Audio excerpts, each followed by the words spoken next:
Time now for Back Pages tonight here on Sky Sports News, bringing you a first look at the sports stories in the morning's newspapers. Really pleased to say. Joining us are the Mirror's chief football writer John Cross and the Daily Mail's chief sports feature writer Riath Al-Samarrai.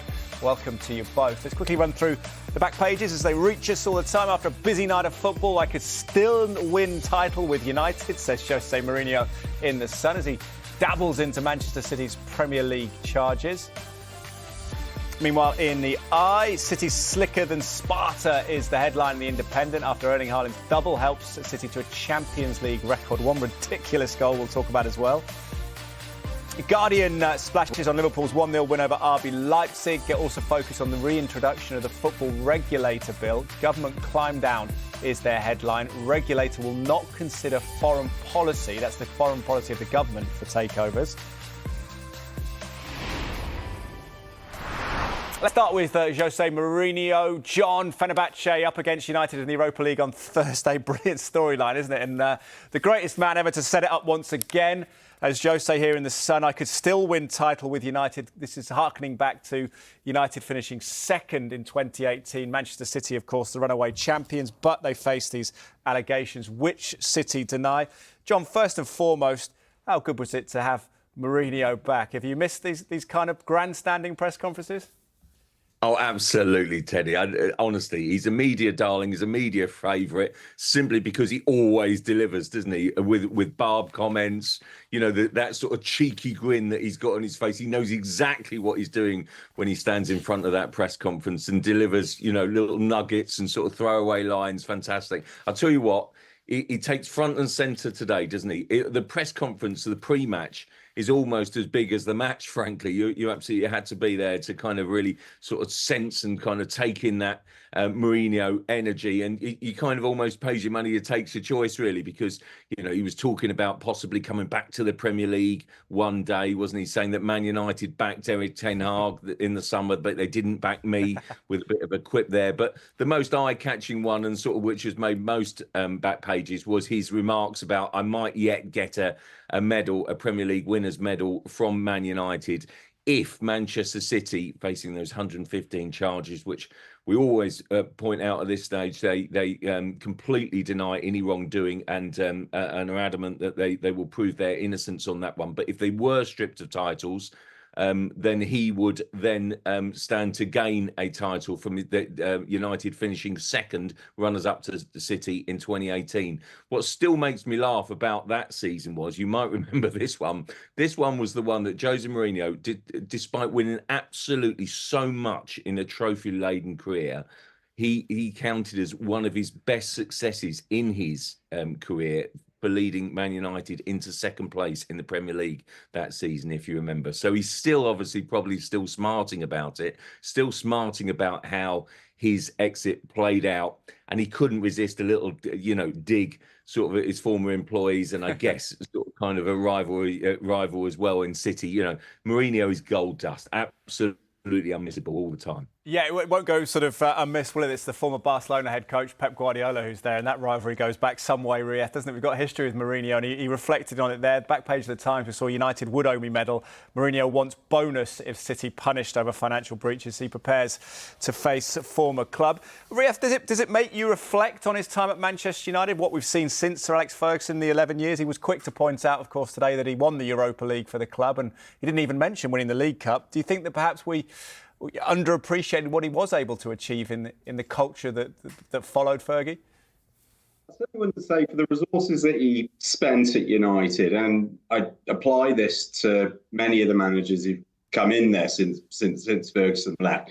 The money he spent, with the record Mourinho's got, I certainly wouldn't argue that he's overachieved, but it has been shown in a kind of light, perhaps. And I think we'd say the same for a number of them, going right back to David Moyes. But there was one thing he said today which did amuse me slightly, when he said he hadn't spent even a minute thinking about how United have changed, what their fortunes have been on the pitch since he left. I don't buy that for a second. Mourinho is this sort of Machiavellian figure of football. You can well imagine him spying on all of his ex-clubs, tracking them, monitoring, seeing if they moved on without him. I don't buy that. I don't buy that for a second when he says he hasn't been following it. But I agree with what John's saying there as well. Anytime you see Mourinho, he's box office, and I've written countless times. I imagine most of us have,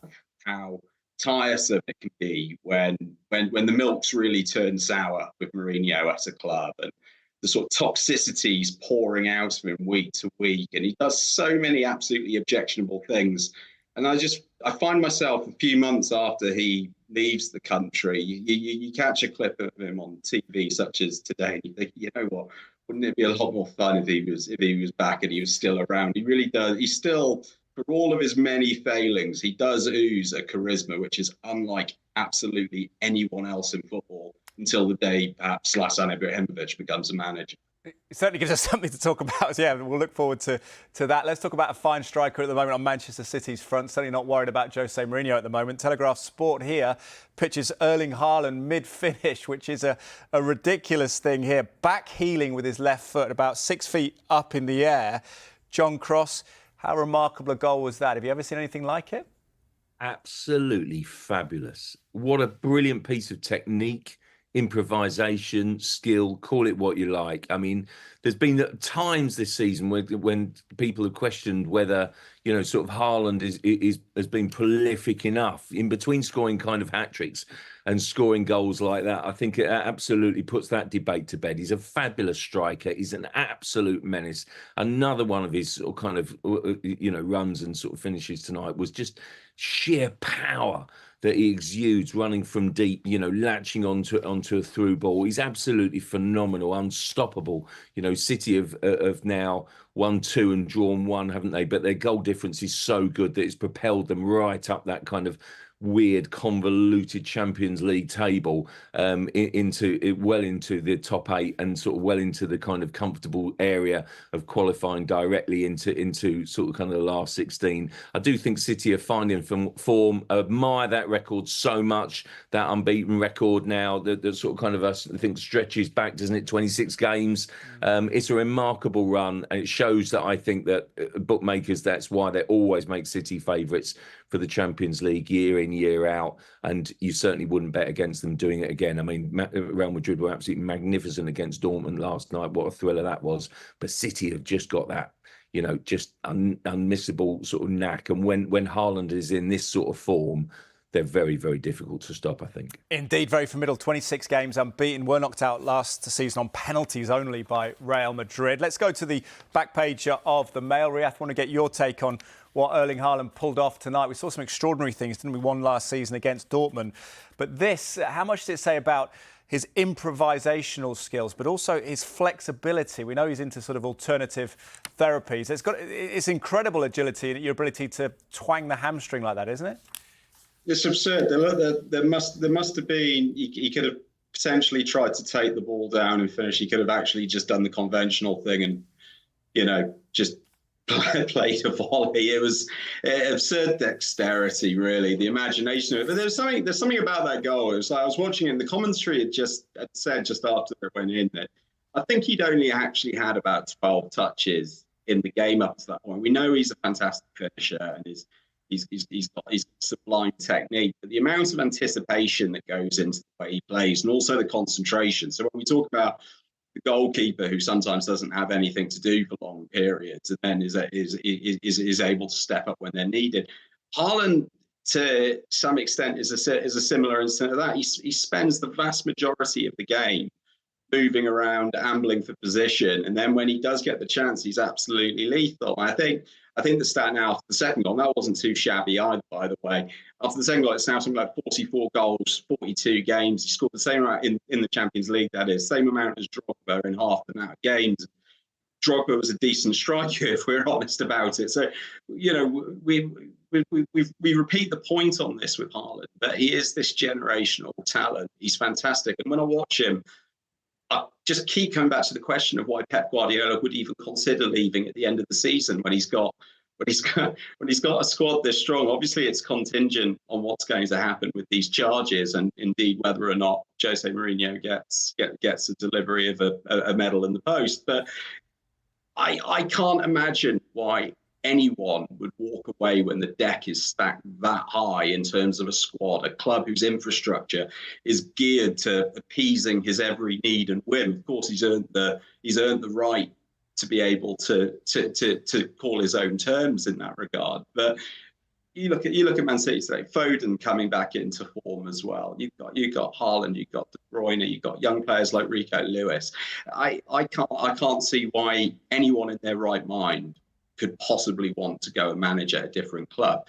Again, 115 charges. There's quite a large question mark around what the future is going to look like for Manchester City.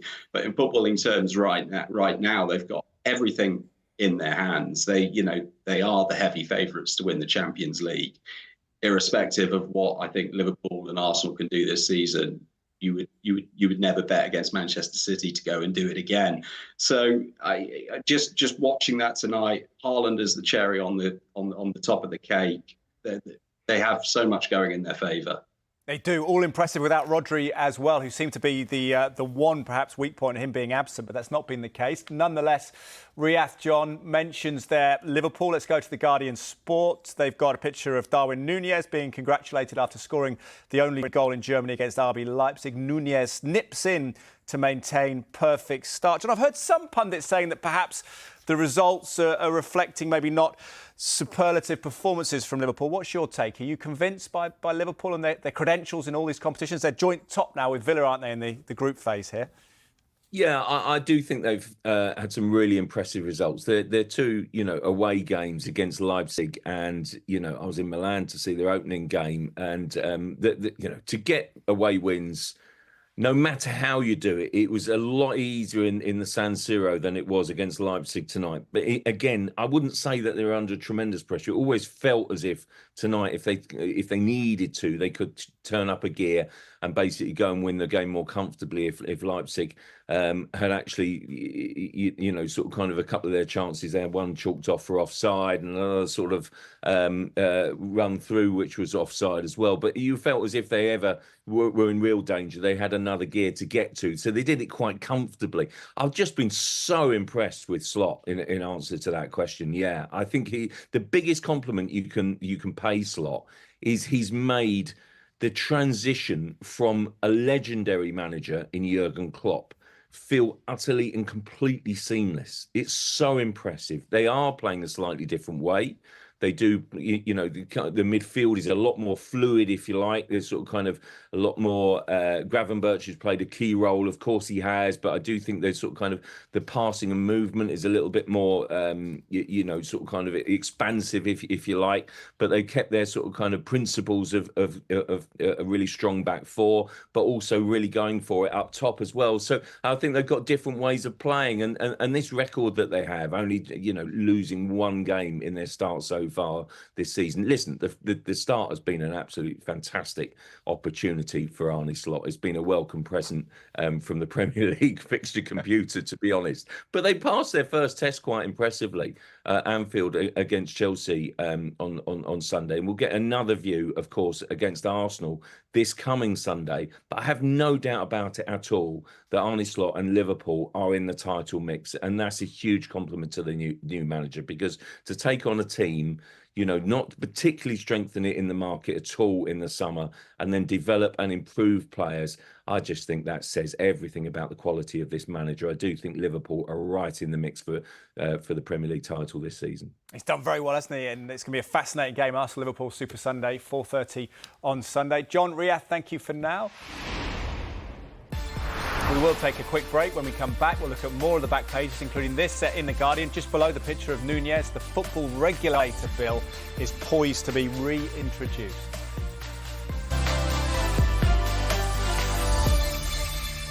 Welcome back. You're watching Back Pages tonight, and welcome back to the Mirror's chief football writer, John Cross, and the Daily Mail's chief sports feature writer, Riath Al-Samarrai. Our next story is a subject matter that some viewers and listeners may find distressing.